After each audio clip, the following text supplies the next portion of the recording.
היי, קוראים לי ענת שפיצברג, ואני גרפולוגית משפטית וגרפולוגית אישיותית.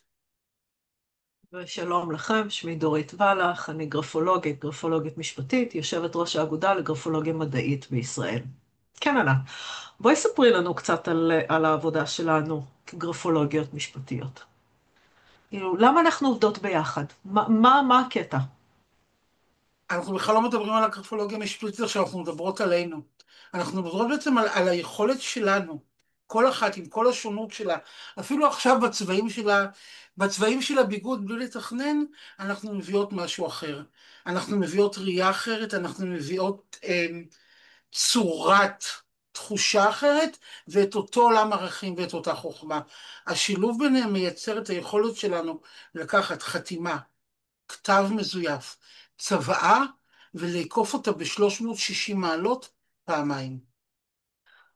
את הזכרת צוואות, אוקיי? את רוצה להגיד לי מה התיק שהכי נגע לך בלב ואת הולכת איתו לאורך תקופה? בהקשר של הצוואות, אהה. וואי, על הכי מה, על קרוב, מה בקטע הזה, מה בקטע הזה, מה יש בתחום הזה, כן? כי אנחנו שתינו בתחום הגרפולוגיה המשפטית כבר שנים, אוקיי? ואנחנו שם לא רק בשביל העניין המקצועי, אנחנו שם בשביל המעבר. מה יש בתחום הזה שמשאיר אותנו שם וגורם לנו לרצות לעבוד על עוד תיק ועוד אנחנו, את יודעת, תיק? אנחנו באות מהמקום של מעבר, אנחנו חייבות להביא את המעבר. תקשיבי, צוואה למשל, את יודעת, זה רצון של אדם, על כל הרכוש שלו, על כל חייו, על כל מה שהוא עשה, הוא השקיע, הוא הלך, הוא עשה, ואז מישהו בא ואמר, וואלה, לא מתאים לי מה שעשית, אני מחליט עליך, אני מחליט על הבחירה שלך, אני מחליט על החתימה שלך, על הכתב שלך, והוא בא ולוקח את הנפש ואת הנשמה של הבן אדם ועושה בה כרצונו לכאורה. עכשיו הוא בטוח שהוא יכול, כי זה כל הכתב, אני עושה כאילו, זה דומה. אבל פה אנחנו נכנסות בעצם, ואני רוצה רק להוסיף על זה, שאני חושבת שזה אחד מהדברים שהכי הפתיעו אותי בעבודה שלי כגרפולוגית משפטית. ה- לקרוא לזה תעוזה, חוצפה, לקרוא תעוזה. לזה תעוזה, לקרוא לזה, אני לא יודעת איך לקרוא לזה, אבל שאחד מהבנים או אחת מהבנות או חלק מהם פשוט מחליטים עבור בצע כסף למכור את המשפחה שלהם, לפרק אותה. זאת אומרת, וזה, אבל זה לא רק את ההורים, את מבינה?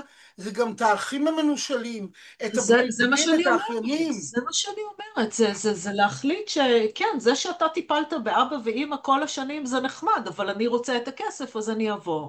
ורגע, ואני אלך בואי אחורה. ניקח את זה רגע לעוד מקום. בואי ניקח את זה לזה שההורה בחיים, ואז אפרופו התיקים הכי מטלטלים, בלי כמובן שמות, את זוכרת את אותו אדם שהיה לוקח את האימא שלו, אחרי הטיפול הכימותרפי, אישה בת 86, להחתים אותה בכפייה רגשית על מסמכים של העברת כסף. זאת אומרת שגם פה אנחנו יכולות להיכנס ולהעיר את זה באלף. את יודעת, את מדברת על תיק שאת זוכרת אותו. אני חושבת שאחד מהתיקים שאני הכי זוכרת זה התיק של הרצח, שלא ידעתי שיש שם רצח עד שהגעתי לבית המשפט. שהיה שם בחור צעיר שלקח את אשתו הצעירה לטיול בחו"ל, חזר בלעדיה כי האישה נעלמה, כן? ואז, אני זוכרת את העבודה שלנו על התיק, אני גם זוכרת את הטלטלה שלך שאחזה בך. למה זה כן, הכי טלטל אותך? ואז בגלל בבית שהיא... המשפט מסתבר שהוא החתים אותה לכאורה על זה שהיא מכרה לו את הדירה שהיא קיבלה במתנה מההורים שלה כמה חודשים לפני שהם נסעו לחו"ל. תגידי, את חושבת שזה עניין של מצב למשל במדינה היום שלנו, שכל כך קשה, ואנשים לוקחים את עצמם לקיצון? אני חושבת ומזייפים ומורשים שאנחנו לעצמם רואות, שהם נורא במצוקה? אני חושבת שאנחנו רואות יותר מזה, אבל זה היה גם לפני. בואי נודה על האמת, אנחנו בתחום הזה הרבה לפני החמש שנים האחרונות או 10 שנים האחרונות.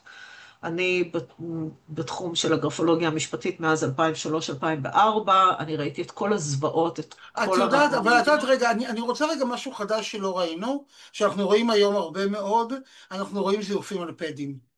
בעצם על מסמכים דיגיטליים. זה נכון. וזה בעצם הופך את העבודה שלנו להיות עם אותה כוונה ואותה מהות, אבל הופך אותנו שונה. כי בעצם לבדוק, לקחת עט ולחתום על נייר, זה שונה מאשר לכתוב עם האצבע, למשל, במשרד הפנים. לגמרי. תשמעי, תחום מרתק, מה אני אגיד לך? אנחנו היינו יכולות לדבר עליו עוד בחרנו טוב, אה? הזמן שלנו אני מסתיים. מרימה לי לבחירה, את יודעת. אני יודעת שאת מרימה לך את לא לבחירה. מרימה לך? תמיד, תמיד. ואני רוצה להודות ליעל שהזמינה אותנו. לגמרי, תודה. כל הכבוד ליעל.